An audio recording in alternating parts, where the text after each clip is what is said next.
嗨，又係我啊，羅記。咁話說尋日太夜嘅關係咧，原本 book 嗰個民宿嘅 check in 時間過咗咧，咁所以我冇地方瞓。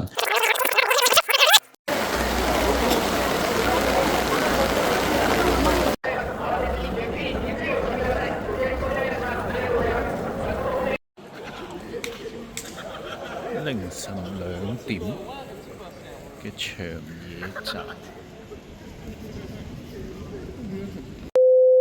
咁我就決定咧坐火車一路去到長野咧，咁先再揾地方。咁啊，由於網上又唔知點解咧，全部房都 full 晒。咁啊，萬念俱灰之下咧，我就喺條街度咧，竟然俾我見到一間時鐘酒店。咁我就衝咗入嚟進行我嘅人生初體驗。咁我亦都帶大家咧去一齊直擊一下呢個時鐘酒店嘅房間。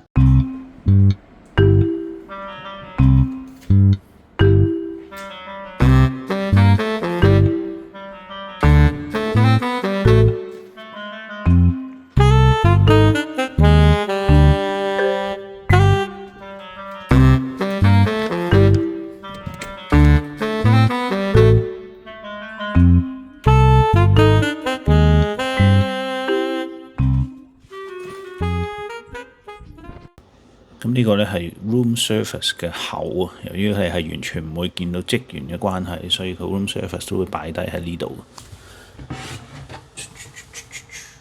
咁正如大家所見啦，咁其實佢個房咧同一般嘅酒店房都冇乜分別。咁對於我嚟講，甚至可能係更大啦，空間更多，咁啊設備都非常之齊全。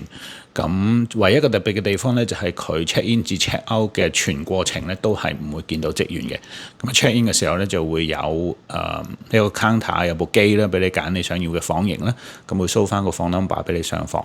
咁直接 check out 咧，就會喺房門口度咧有部計錢嘅機。咁一陣間我都會拍埋個操作俾大家睇，保持最高嘅私隱度。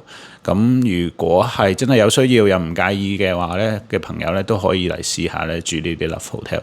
咁當然啦，喺揾唔到其他酒店嘅情況下，就好似我咁係最後嘅 last resort。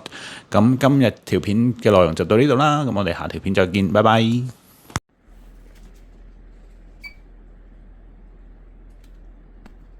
ただいまメンバーズカードをお持ちですか？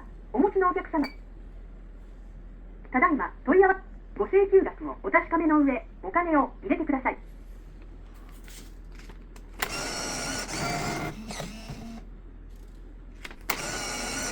お釣りを払い出しますか？